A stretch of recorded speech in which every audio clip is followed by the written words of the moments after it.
নমস্কার। আবারও এক বিপদ কিন্তু আপনাদের সামনে। এবার কিন্তু যারা যোগ্য নয় তাও পিএম কিষাণ পাচ্ছিলেন তাদের কিন্তু টাকা ফেরত দিতে হবে। এরকম নোটিশ কিন্তু আপনাদের বাড়িতেও আসতে পারে। এই যে নোটিশটা এসছে এটা কিন্তু মালদা জেলায় একজন ব্যক্তির নোটিশ এসছে। নোটিশ এসছে 17/6/2026 এই নোটিশটা কিন্তু তার কাছে এসছে। প্রথমেই বলে নিই কারা অযোগ্য এবং কাদের টাকা ফেরত দিতে হবে এবং যারা এইভাবে টাকা পাচ্ছেন এতদিন ধরে যে টাকাটা পেয়েছেন সেই টাকাটা নিয়ে তৈরি থাকুন। এখানে এই যে ব্যক্তির নোটিশ এসছে এখানে কিন্তু ওনাকে দেখা যাচ্ছে 32,000 টাকা ফেরত দিতে হবে। 32,000 টাকা কি হিসাবে হচ্ছে? তিনি 16টা ইনস্টলমেন্ট পেয়েছেন, 2,000 টাকা করে 16টা, টোটাল হচ্ছে 32,000 টাকা উনি পেয়েছেন। এই টোটাল টাকা ওনাকে ফেরত দিতে হবে। অবশ্য একটাই সুখবর, এখানে কিন্তু কোনো রকম সুদ সহ টাকা ফেরত এরকম কিন্তু ব্যাপার বলা হয়নি। আগে কি নোটিশটা আসছে সেটা দেখে নিই। এখানে অ্যানাক্সিয়ার 1 দিয়ে একটি নোটিশ এসছে মালদা অঞ্চলে। এখানে 2 দিয়ে একজনের নাম লেখা আছে এবং তার টোটাল অ্যাড্রেসটা লেখা আছে। আমি সিকিউরিটির জন্য কিছুটা অংশ ঢেকে দিয়েছি। এখানে সাবজেক্ট বলা হচ্ছে refund of fund under PM Kisan regarding, মানে আপনি যে পিএম কিষাণের টাকা পেয়েছেন সেটা রিফান্ড করার জন্য আপনাকে বলা হচ্ছে। এটাই হচ্ছে বিষয়বস্তু। এবার আসল চিঠিতে চলে আসি। স্যার ম্যাডাম দিয়ে বলা হয়েছে this is to inform you that, এটা আপনাকে জানানো যাচ্ছে যে you have been marked as ineligible farmer, আপনাকে চিহ্নিত করা হয়েছে আপনি পিএম কিষাণ পাওয়ার ক্ষেত্রে একজন অযোগ্য কৃষক, মানে যে শর্তগুলো আছে ওগুলো মানেননি, অথবা আপনি ইনকাম ট্যাক্স পেই ফার্মার, আপনি ইনকাম ট্যাক্স দেন এরকম একজন চাষি, অথবা রং অ্যাকাউন্ট বেনিফিশিয়ারি, মানে আপনার ব্যাংক অ্যাকাউন্ট ভুল আছে যার ফলে আপনি কিন্তু দীর্ঘদিন ধরে টাকা পেয়ে আসছেন, অন্যজনের টাকা আপনার পাওয়ার কথা নয় তা সত্ত্বেও আপনি পেয়ে আসছেন। এই 3টি কারণের জন্য যে কোনো একটা হতে পারে, তার জন্য আপনাকে টাকা ফেরত দিতে হবে। তাহলে কি কি কারণ? পিএম কিষাণের যে শর্ত আছে সেটা আপনি মানেননি, এটা হতে পারে। অথবা কেউ যদি ইনকাম ট্যাক্স দেয় সেও কিন্তু পিএম কিষাণ পাবে না, এটা কিন্তু শর্ত বা নিয়মে বলা ছিল। আর একটা বলা হয়েছে যদি ভুল অ্যাকাউন্ট হয়ে থাকে এবং আপনি টাকা পেয়ে থাকেন তাহলেও কিন্তু আপনাকে টাকা ফেরত দিতে হবে। এই নোটিশটা পাঠানো হয়েছে 17/6/2026-এ। রিজন ফর ইনএলিজিবিলিটি, এখানে আপনাকে কি কারণের জন্য টাকা ফেরত করতে হচ্ছে? Head of the family already receives the benefit of scheme, এই যে ব্যক্তির নোটিশ এসছে এনাকে টাকা ফেরত দিতে হচ্ছে এই কারণে এই ব্যক্তির একই পরিবারে অন্য আরেকজন টাকা পায়। হেড অফ দ্য ফ্যামিলি মানে এই ব্যক্তির যে পরিবার আছে তার হেড অলরেডি টাকা পায়, সেই জন্য এই ব্যক্তি টাকা পাবে না। পিএম কিষাণের নিয়ম ছিল একটা পরিবারে একজন ব্যক্তিই কিন্তু টাকা পাবে, একটা পরিবারে দুজন টাকা পাবে না।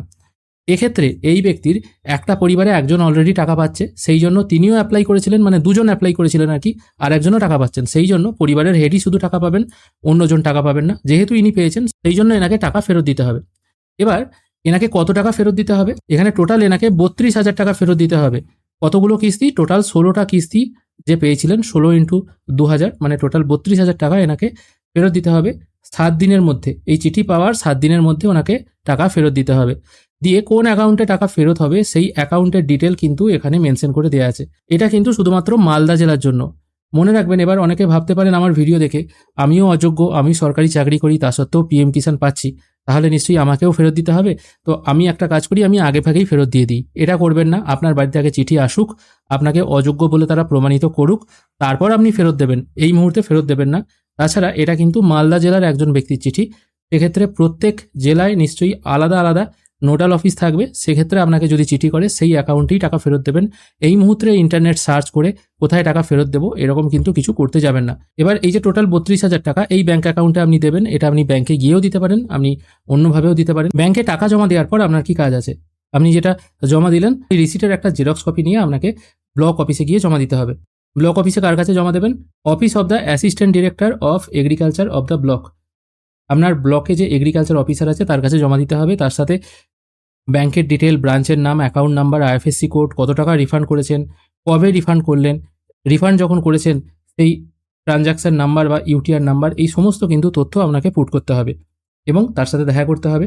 তবেই কিন্তু আপনার সাকসেসফুলি জিনিসটা রিফান্ড হবে এবং ওনার তরফ থেকেও আপনি যে রিফান্ড করেছেন এটার কিন্তু একটা প্রুফ আপনাকে দেওয়া হবে। কিন্তু এখানে একটা কথা বলি, সমস্ত ক্ষেত্রেই এই দায়ভার যেন একজন কৃষকের ওপর চাপিয়ে দেওয়া হয়। নর্মালি যে কোনো একটা নোটিশ যখন বেরোয় বা নোটিফিকেশন যখন আসে তখন কিন্তু একজন কৃষক অ্যাপ্লাই তো করবেই, সে সবসময়ই ভাববে যদি হয়ে যায়, বিড়ালের ভাগ্যে যদি শিখে ছেড়ে, এরকম একটা ব্যাপার চলে আসে। কিন্তু যারা সরকারি অফিসার আছেন, যারা সেটাকে ভেরিফাই করে অ্যাপ্রুভ্যাল দিচ্ছেন, তাদেরও তো জিনিসটা দেখা দরকার। সবাই অ্যাপ্লাই করলো হয়ে গেল এরকম জিনিস তো নয়। তাই তারা যখন উইদাউট ভেরিফাইয়ে টাকা দিয়ে দিয়েছেন এবং একটা কৃষকও যখন সেই টাকা অলরেডি খরচ করে ফেলেছে, অথবা হয়তো সে জানে না হেড অফ দ্য ফ্যামিলি টাকা পেলে বা পরিবারের একজন টাকা পেলে আর একজন হয়তো পাবে না, এই জিনিসটা সে হয়তো জানে না, কিন্তু সে হয়তো প্রকৃত গরিব মানুষ, তার হয়তো ওই 2,000 টাকার অত্যন্ত প্রয়োজন, সেক্ষেত্রে তার কাছে তো জিনিসটা অত্যন্ত জটিল ব্যাপার হয়ে যায়। হ্যাঁ, তবে এক্ষেত্রে বলে রাখি, যে সমস্ত ফার্মাররা ট্যাক্স দেন, মানে ইনকাম ট্যাক্স দেন, মানে এতটাই বেশি ইনকাম তাদেরকে ট্যাক্স দিতে হয়, সেক্ষেত্রে তাদের রিফান্ড করাটা এমন কিছু বড় ব্যাপার নয়। যেহেতু মালদা জেলাতে চিঠি এসে গেছে, তাই অন্যান্য জেলায় যে চিঠি আসবে না এটা কিন্তু বলা যায় না। মোটামুটি আপনারা মেন্টালি প্রিপারেশন নিয়ে নিন কাদের কাদের চিঠি আসতে পারে। স্ক্রিনে যে পেশার মানুষদের দেখতে পাচ্ছেন তাদের বাড়িতে চিঠি আসতে পারে, যাদের জমির পরিমাণ বেশি, ইনকাম ট্যাক্স দেয়, এই সমস্ত মানুষদের বাড়িতেও কিন্তু চিঠি আসতে পারে। এই যে লিস্টটা দেখতে পাচ্ছেন এটা কিন্তু পিএম কিষানের ওয়েবসাইটেও মেনশন করে দেওয়া আছে, কারা এই স্কিমে টাকা পাবেন না বা কারা পিএম কিষান পাবেন না, এটা কিন্তু পিএম কিষানের ওয়েবসাইটেও লেখা আছে। তাই মোটামুটি এনারা তৈরি হয়ে থাকুন, টাকা রেডি করে রাখুন, যদি কখনো বাড়িতে চিঠি আসে আপনাদেরকে কিন্তু টাকা ফেরত দিতে হবে। কিন্তু এরকমও অনেক মানুষ আছেন যাদের রেকর্ড 2019-এর পরে, মানে একদম প্রথম দিকে তারা অ্যাপ্লাই করেছিলেন, তখন হয়তো সরকারি অফিসাররাও এতটা ভেরিফাই করেননি যে 2019-এর পরের রেকর্ড না আগের রেকর্ড, তার চোখ হয়তো মিস করে গেছে, যার ফলে সেই ব্যক্তিও পিএম কিষান পেয়ে গেছেন। এবার সেই ব্যক্তিও হয়তো জানেন না 19-এর আগের রেকর্ড পরের রেকর্ড এরকম ব্যাপার বলে কিছু আছে কিনা। তিনি তো জমা দিয়ে দিয়েছেন, সেটা হয়তো তার বোঝার উপায় নেই, তিনি হয়তো নিরক্ষর ছিলেন। সবাই পিএম কিষান অ্যাপ্লাই করছে, তিনিও হয়তো অ্যাপ্লাই করে দিয়েছেন, তিনি কত সালের পর্চা দিয়েছেন বা আদৌ তার জমি সেইভাবে রেকর্ড হয়েছিল কিনা তার জানা নেই, তিনি পর্চা দিয়ে দিয়েছেন, অ্যাপ্লাই করেছেন, অ্যাপ্রুভাল হয়ে গেছে, তিনি টাকাও পাচ্ছেন। আবার হেড অফ দ্য ফ্যামিলির কথা যেটা বললাম, সেক্ষেত্রেও তারা নিরক্ষর, তারা অতটা জানেন না। সেক্ষেত্রে তাদের যদি হঠাৎ করে এখন বলে যে টাকাটা ফেরত দিতে হবে, তারা এই মুহূর্তে কোথায় টাকা পাবে? সবটাই তো বোঝার ব্যাপার আছে, তাই না? যদি সত্যি হ্যাঁ এরকম নিয়ম থাকে সেটা আগে অ্যানাউন্স করা দরকার সেই মানুষটিকে। তারা যদি প্রকৃত গরিব মানুষ হয় তাদেরকে যথেষ্ট সময় দেওয়া দরকার। 7 দিনের মধ্যে 32,000 টাকা দেয়া একজন গরিব মানুষের পক্ষে একটু কিন্তু অসম্ভব ব্যাপার। আপনাদের কি মতামত অবশ্যই জানাবেন। আর কোন কোন জেলায় কোনো মানুষের চিঠি এসছে কিনা সেটাও কমেন্ট করবেন। আজকের ভিডিও এখানেই শেষ করছি, ধন্যবাদ।